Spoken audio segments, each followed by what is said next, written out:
Reconstructive surgery जिसमें अगर जिस्म का कोई हिस्सा कट जाता है या कहीं पे कोई डिफेक्ट होता है या ज़ख़म होता है या बर्न होता है तो उसको कवर किया जाता है। एक स्पेसिफिक अमाउंट ऑफ फैट हम रिमूव करते हैं, उससे ज़्यादा फैट रिमूव करें तो उसमें भी कॉम्प्लिकेशंस आने के चांसेस होते हैं until and unless you don't know what you are doing.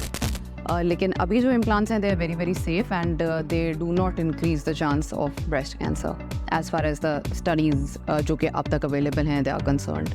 अगर कोई कमी पेशी है या अगर कोई चीज़ मज़ीद इम्प्रूव की जा सकती है तो डेफिनेटली एक रिव्यू सर्जरी की जा सकती है।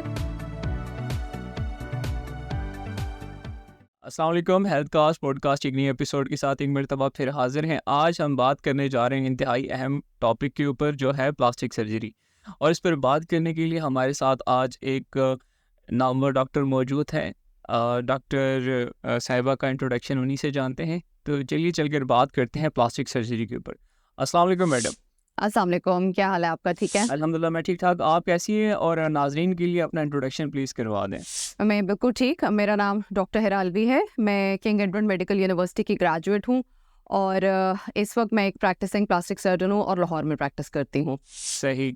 जैसे कि आपने बताया कि आप एक सर्जन हैं और एक प्लास्टिक सर्जन हैं, तो पहले तो मुझे ये टर्म डिफ़ाइन कर दें कि प्लास्टिक सर्जरी होती क्या है और ये बाकी की सर्जरी जैसे जनरल सर्जरी से कैसे डिफरेंट है, और इसके साथ साथ इसके बारे में जो मिसकॉन्सेप्शन है उसको भी क्लियर कर दें।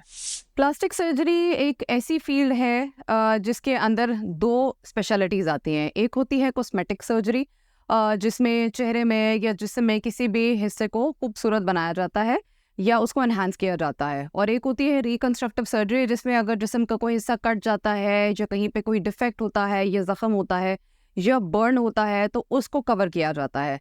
और जनरल सर्जरी से ये फ़र्क ऐसा सर्जरी तकरीबन सभी एक ही तरीके से होती है, लेकिन जनरल सर्जरी में मेनली जिस्म के बाकी हिस्से इन्वॉल्व होते हैं जैसे पेट होता है। लेकिन प्लास्टिक सर्जरी में ये एक वाहिद ऐसी फील्ड है जिसमें बॉडी का हर पार्ट इन्वॉल्व होता है, लेकिन मोस्टली स्किन या उसके डायरेक्ट नीचे सर्जरी की जाती है। जैसे आपने एक्सप्लेन किया कि एस्थेटिक इसमें एक टर्म आपने डिफ़ाइन की और इसके साथ साथ आपने रिकंस्ट्रक्टिव एलिमेंट इसमें डिफ़ाइन किया। क्या आप बता सकती हैं कि ओवरऑल हेल्थ ऑफ कैंडिडेट के ऊपर ये कैसे इम्पेक्ट करती है, इंक्लूडिंग ऑल द फैक्टर्स, जैसे कि अब साइकोलॉजिकल फैक्टर भी इसमें डिफ़ाइन कर दें और उसके फिज़िकल एस्पेक्ट्स भी डिफ़ाइन कर दें। फिजिकल हेल्थ के ऊपर इस तरह डिपेंड करती है कि मोस्ट ऑफ द टाइम्स जब स्पेशली इन रिकंस्ट्रक्टिव सर्जरी अगर तो कोई ज़ख़म है तो जब उसको भर दिया जाता है तो ऑब्वियसली पेशेंट की हीलिंग हो जाती है, तो फिज़िकल हेल्थ वहाँ से उसकी बेटर हो जाती है। मेंटल हेल्थ का बहुत ज़्यादा इसमें रोल है क्योंकि वी आर सोशल बीइंग्स, हमने सोसाइटी में मूव करना होता है। सो अगर कोई भी डिफेक्ट है या कोई बर्न है या किसी भी किस्म की कोई डिफॉर्मिटी है तो उसमें पेशेंट्स साइकोलॉजिकली काफ़ी ज़्यादा डिस्टर्ब्ड होते हैं और उनको सोशल इंटरेक्शंस में प्रॉब्लम आ रहा होता है।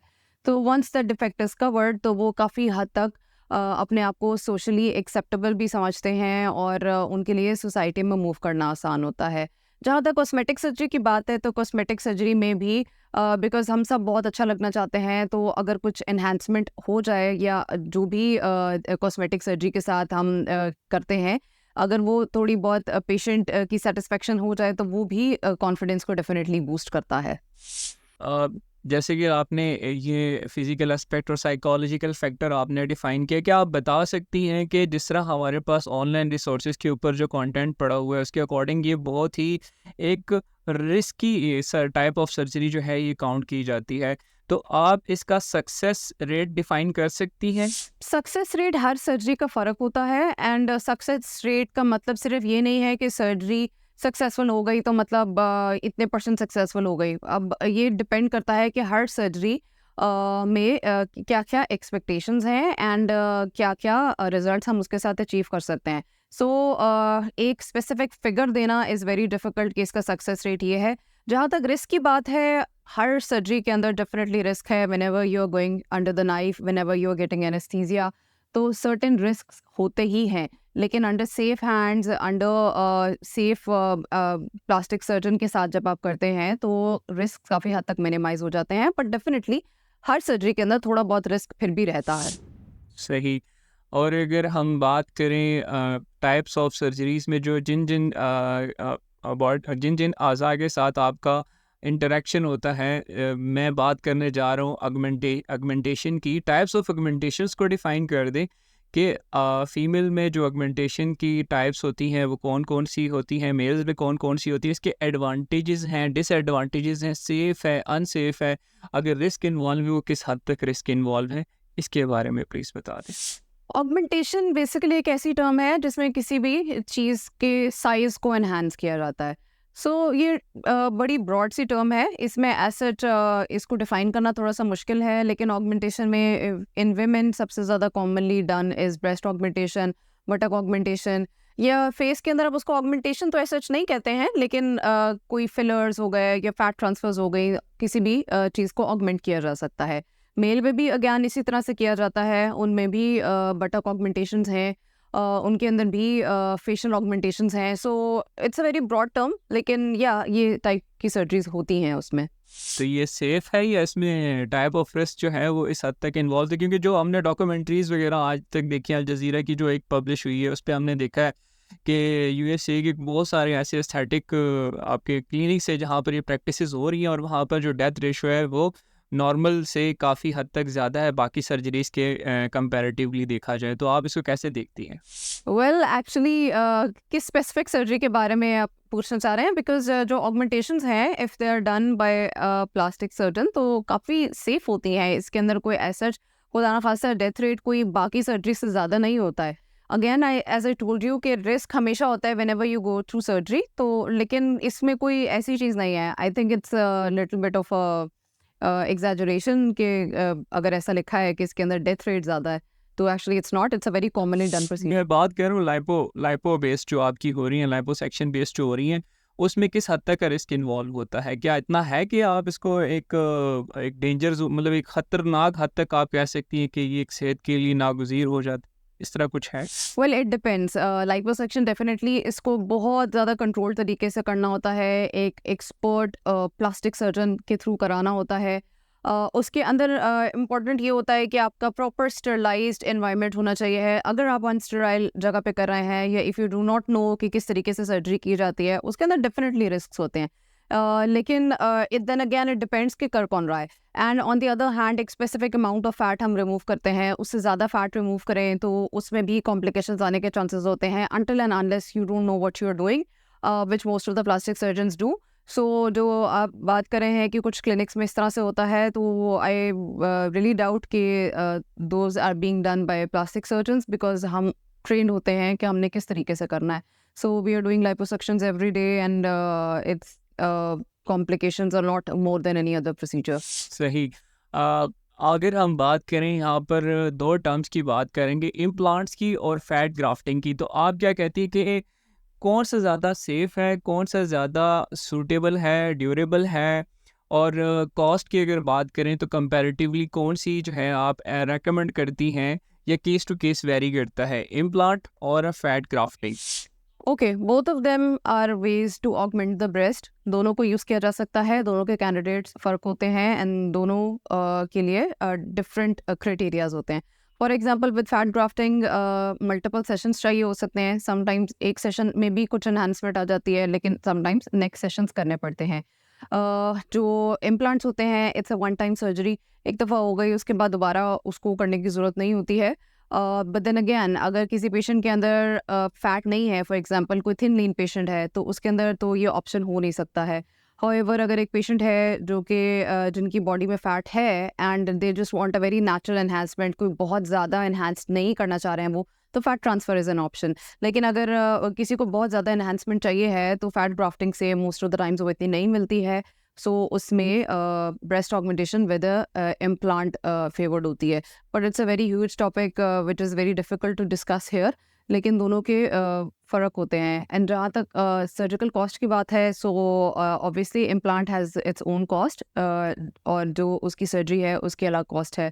एंड जो फैट ट्रांसफ़र है it contains two surgeries in one surgery, एक लाइपोसक्शन है जिसमें फैट निकाली है एंड देन उसको इंजेक्ट किया है इनटू द ब्रेस्ट। सो जो चार्जेस होते हैं, ये कॉस्ट होती है, वो तकरीबन अगर आप फैट ट्रांसफ़र के भी 2 सेशंस करा लें, it is almost equal to 1 session of breast augmentation with implant.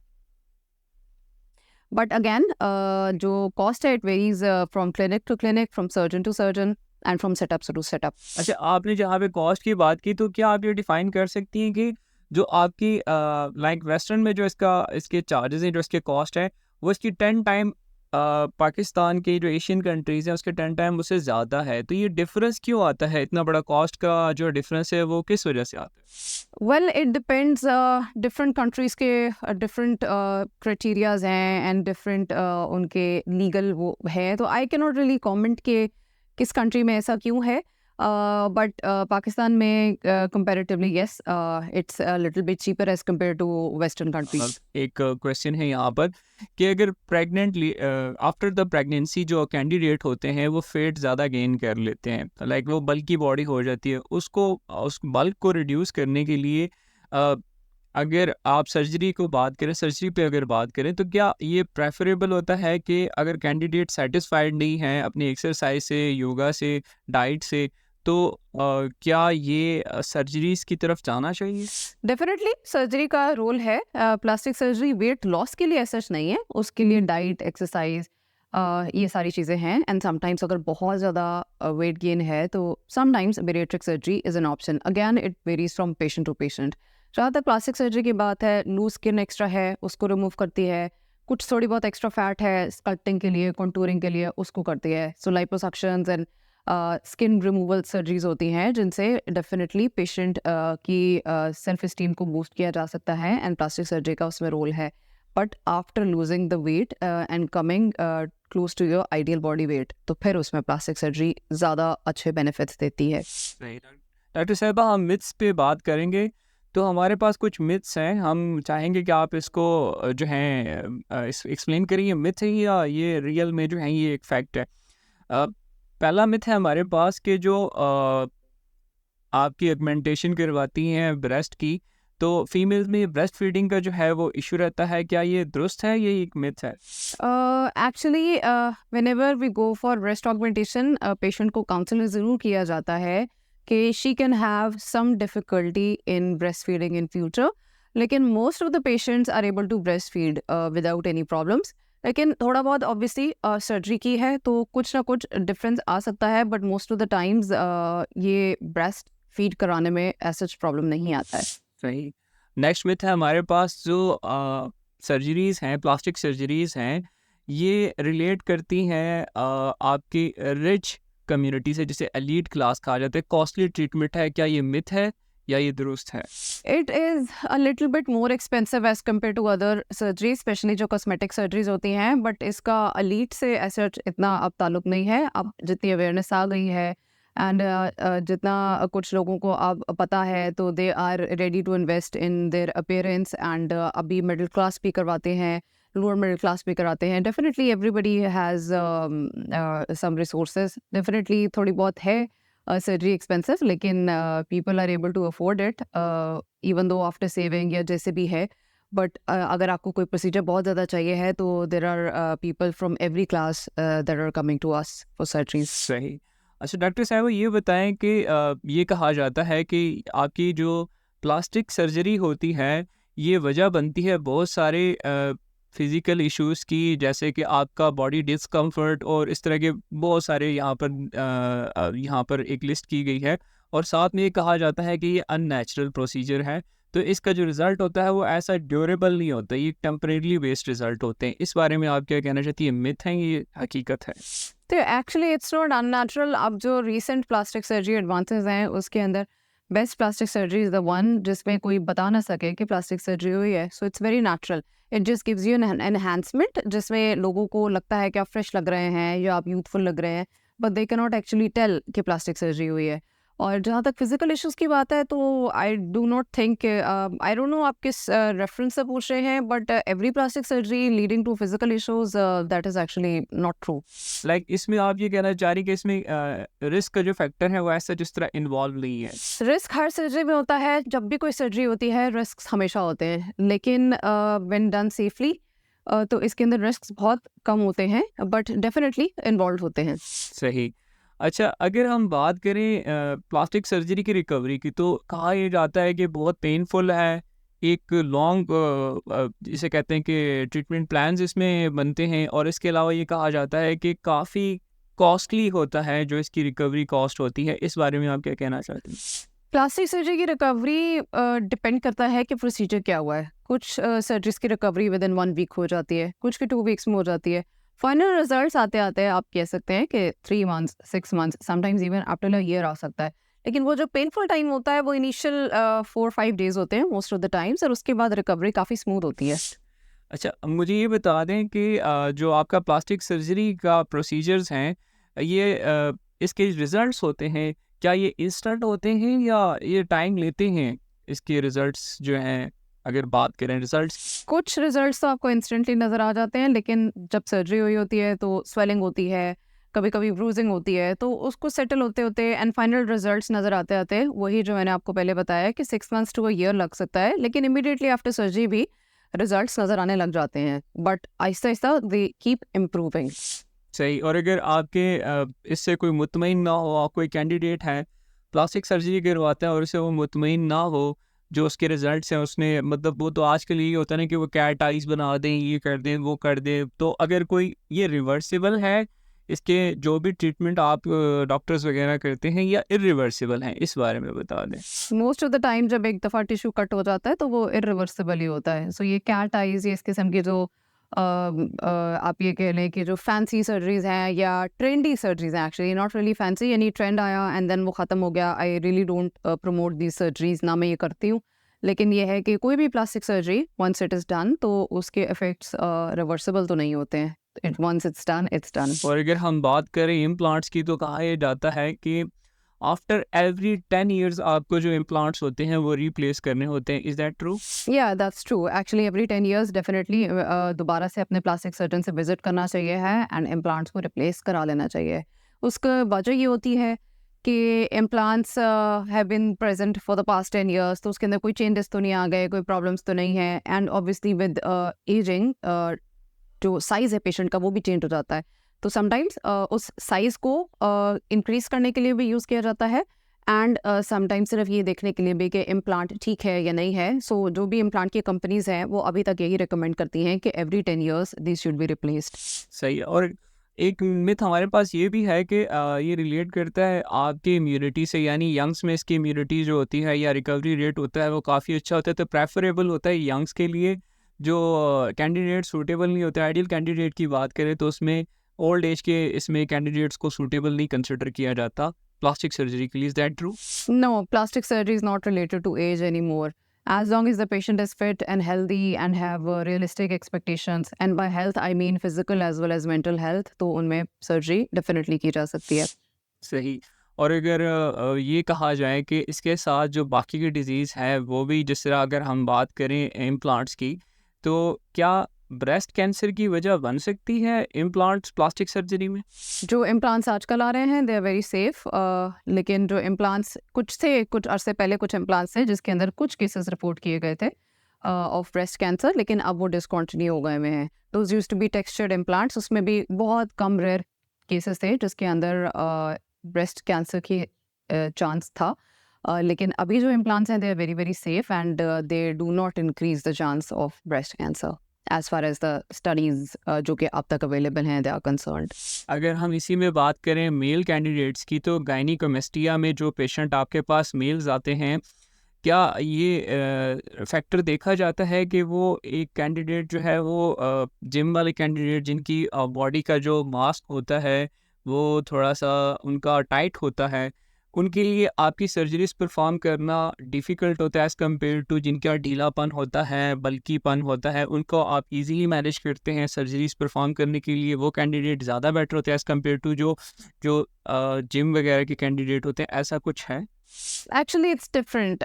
जब भी कोई सर्जरी की जाती है, चाहे गायनेकोमेस्टिया बहुत सारे पेशेंट्स में किया जाए, हर पेशेंट के अंदर सर्जिकल प्लान फ़र्क हो सकता है। सो इट्स नॉट अबाउट कि उनके अंदर डिफ़िकल्ट है या किसी के अंदर आसान है। Every patient has his needs, तो जिसमें जो ज़रूरत होती है उस हिसाब से उसको टेलर किया जा सकता है। So it's not about difficulty in any patient. चलिए नेक्स्ट मिथ की तरफ चलते हैं कि आपके पास जो हाईली रजिस्टर्ड केसेस हैं, कहा ये जाता है कि उनमें ज़्यादातर हार्मोनल इश्यूज होते हैं, उसमें एस्ट्रोजन लेवल जो होता है वो इम्बैलेंस होता है, टेस्टोस्टेरोन लेवल जो होता है वो उनका बैलेंस नहीं होता। क्या ये दुरुस्त है या आपके पास ये जस्ट एक मिथ है? अगर तो गैनिकोमेस्टिया डेवलप होता है इन एन अर्ली एज यानी टीन्स में, तो समटाइम्स उसके अंदर ये इम्बैलेंस हो सकता है, क्योंकि वो ग्लैंड बन चुका होता है। तो बाद में जब ये इम्बैलेंस करेक्ट भी हो जाता है, क्योंकि वो ग्लैंड बन गया है तो वो वही रहता है, वो ख़त्म नहीं होता है, लेकिन वो इम्बैलेंस आहिस्ता आहिस्ता टाइम के साथ ठीक हो जाता है। बट कुछ पेशेंट्स के अंदर ये रह भी सकता है। सो अगैन हर पेशेंट फ़र्क है।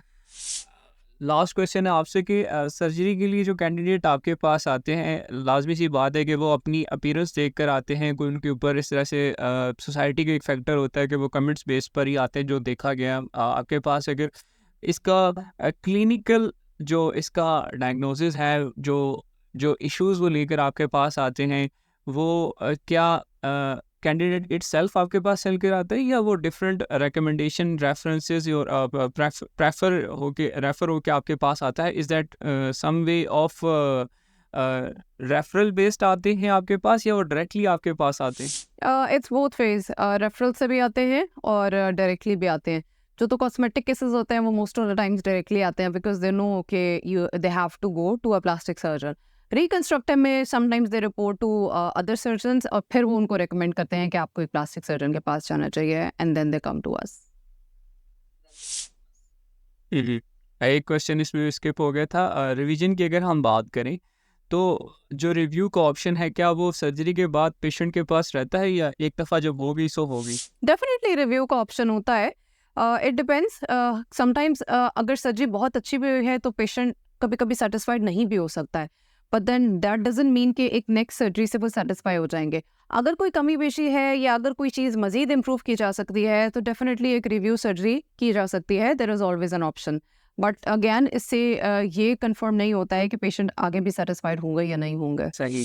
लास्ट में हम आपसे डॉक्टर साहब एक पब्लिक अवेयरनेस मैसेज लाना चाहेंगे, तो प्लीज़ आप अपने सोशल मीडिया के लिंक्स और इसके साथ साथ आप एक पब्लिक अवेयरनेस मैसेज जो स्प्रेड करना चाहें हेल्थ कॉस्ट के platforms. I am present on Instagram, Facebook, YouTube and TikTok, और हर जगह पे मेरा हैंडल इज़ Dr.HIRRAALAVI,